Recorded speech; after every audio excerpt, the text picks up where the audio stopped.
Hi guys, my name is Sade, for those of you guys who don't know me, because I'm pretty sure there'll be strangers on this channel. I am 23 years old. I have a 4-month-old as of yesterday. So I mentioned it to make this video a couple months ago when I first had Asha, but I never got around to it just because having a newborn is pretty hectic, and I was going through like my own thing with I guess following through with what I wanted to do, and lately I've been doing that. So this is a video of my birth story. I have no notes written or anything like that, so hopefully I don't miss any key points. But yeah, this is my birth story, and this is it. So on February 26th around 4 a.m. I felt like a small leak, so I woke up out of bed and it was enough to trickle on the floor. And when that happened, I kind of was like, oh my goodness, like this ish is real AF. So I did wake up Gilbert, my partner, and I let him know, like, I think my water broke or is breaking or whatever it is, it's happening right now. And it wasn't like a huge spill, you know, like gushing water. It was just like little trickles. So I was just like, okay, it's not a lot, so I don't know if I want to leave right now. So we decided to just stay at home for a few hours and try to get some sleep before we went to the hospital.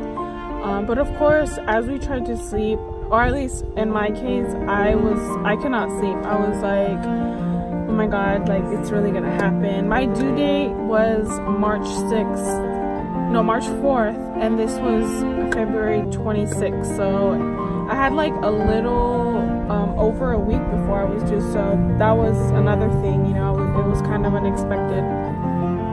So we tried to sleep, we couldn't. We decided to leave around 6 a.m. We got what we already had packed in my hospital bag, and we went to the hospital. They checked me in.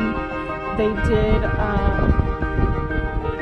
check, you know, if it was in fact amniotic fluid, and it was. So they had to they made me stay there. They didn't let me go home, and I knew that I wasn't ready to like actually go in full-blown labor. So I was like, darn it, like they're gonna keep me here, and you know, I'm gonna be here for a whole freaking week trying to have this baby. So I was kind of like, not sad, but I was just kind of irritated. Like I didn't want to be there. You know, I was really uncomfortable. But they took me to my room, and I slept all morning because we got there, like I said, at 6 a.m. So I slept all morning. When I woke up, I'm not sure when, maybe like 9 or 10, they were like checking my vitals, checking everything all over. And I think around noon, this is like significant that I do remember, because I remember it was around noon. They did call my doctor and they let him know what was going on, and they asked, or he asked me if I wanted to take Pitocin. And Pitocin is like an artificial, not artificial, well, I'm not going to use medical terms. It's like a drug that makes you get fake contractions. So I didn't want this. Like my whole birth plan was not to get Pitocin. It was not even to have a baby at the hospital, but that didn't happen. So, and I kind of felt pressured when he asked me. He kept asking me, and I was like exhausted, and like I'm not sure, like I was not stepping into my power enough to speak up and say no. I was just like, I don't know, I don't care, I was very irritated. I didn't want to be there. So I did take Pitocin, like an hour or two later, I believe. And after I took the Pitocin, as soon as I took it, like, I got kind of sleepy and weird. An hour or two passed by, and I started having the worst contractions like ever known to man. They were very painful. Since my water had already slightly broke, they didn't let me walk around at all, and that was also not in my birth plan. You know, I'm like a very, like, I like, you know, being on my feet, so that kind of bugged me. I was like, oh my goodness, like, you know, they're not gonna let me do things how I want to, and I was kind of bummed. But I tried not to let it get to me, because my focus was like staying calm for this baby and, you know, delivering her safe and smooth. So, excuse me, after a while, like, it was already the night, I was having pain that was just intolerable, excuse me. It hurt so much. It hurt so much. And I think around the evening, maybe like in the middle of the night, I was like, I want an epidural. Like, I need an epidural. Give me the epidural. I couldn't take the pain at all. That was also not in my birth plan. So I took the epidural. It was pretty scary. You know, they do inject it into like your spinal cord or something like that. Somewhere where, like, if you move, like, you'll go paralyzed. Like, this ish is serious, super serious. So I was like, oh my gosh, like, how am I supposed to stay still having contractions and then give me this shot, you know? So I was like, oh my god, like, this cannot be happening. So I did take it. I did stay still, and about an hour later, I did feel one side of my body go kind of numb. And hours passed, and I was like, why do I feel pain on my right side? You know, it hurt so much. I was very confused. I was like, what the hell is going on? Isn't it supposed to numb me, you know, whole? And I let the doctors know, and they're like, really? So they were having me, what, mama? What?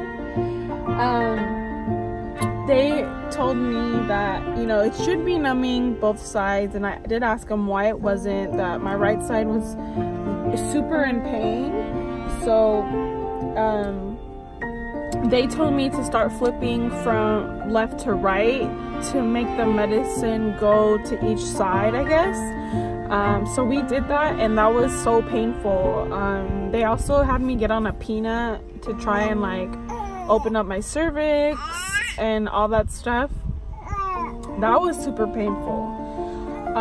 So they did give me like an epidural medicine, I don't know, like 2 more times. I don't know, like not the actual shot, but from the bag to my spine, they gave me 2 more doses, and that didn't work at all. And now it's the next morning, the 27th, and I'm in dire pain. It was really crazy. It was really emotional for Gilbert and and my mom too. Like, I know it was hard for them to see me like that without being able to do anything. I can tell in their eyes, and like that hurt me. Like, you know, seeing them like that, I was like, oh my god, like I could just imagine what they're feeling and how they're seeing me right now. So you know, time passed. I was like breathing and, you know, moaning and just in pain, you know, and Gilbert was there holding me and helping me breathe, and my mom would come in back and forth as well. And then I think like right around 10:30, 11, I felt the urge to push. I don't know if any of you guys have ever like gone number 2 and like you feel the need to just like let it out, like it's just like you have to. That's how I kind of felt. It was almost like I could not help it. Like every time I breathed, it was like it pushed me to push. And I was telling the nurses what, mama? I was telling the nurses like, yo, I'm ready to push, like this baby is coming. And they're like, no, you have to wait for the doctors. And I was like, I cannot wait, like this baby is coming. So time passed, and I think around 11:30 is when I actually started pushing.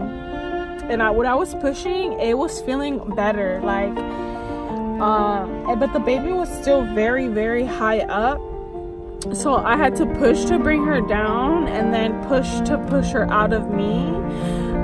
So, you know, I was pushing. I was extremely exhausted. Like, I have never been so tired in my life. Finally, it hits like 12. And around 12, I seen the clock. I remember looking at the clock, and I told myself I want to have this baby at 12:15 or 12:30, something like that. And I was like, I'm gonna have this baby like in the next 15-30 minutes because I am ready. I'm so ready. You know, so I pushed, and I ended up having her at 12:59, and I delivered her. It was like when they say the ring of fire, that is real. When you're about to push a baby out, you do feel that ring of fire, but it's such a relief when the baby's actually out. Like, oh, it was such a relief. And I was kind of in a daze. I like knew what was going on, but I also didn't. Like, it was kind of weird. I was like in between both dimensions, like stepping in and out. Like, I'm here in the physical, and then I'm like out. It was like, you know, it was crazy. And then they put the baby on my chest, and I seen that she was not moving or doing anything.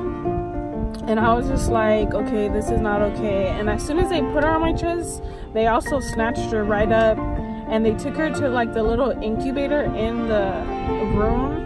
And like 10 nurses ran in, 3 more doctors. I did tear, so I was like in the middle of getting sewn up, and I seen that the baby did not have a heartbeat. And I knew what was going on because I paid attention. And Gilbert started freaking out. He started to get kind of irritated and angry. He was like, what's going on, he just kept asking like, what's going on, and I knew what was going on. So I let him know, like, you need to calm down, everything's okay, like, you need to calm down right now. So that did happen. After 7 minutes, they did get the baby to start breathing, so that was a huge relief. And that was really scary. It did not all register as it happened, but throughout the months, even up until now, like, it's still shocking to me that happened. And it was scary, and I just look at her now and just appreciate her even more. But yeah, that's a quick video of what happened. Here is Asha. So I hope you guys enjoyed the video, and I will see you guys in the next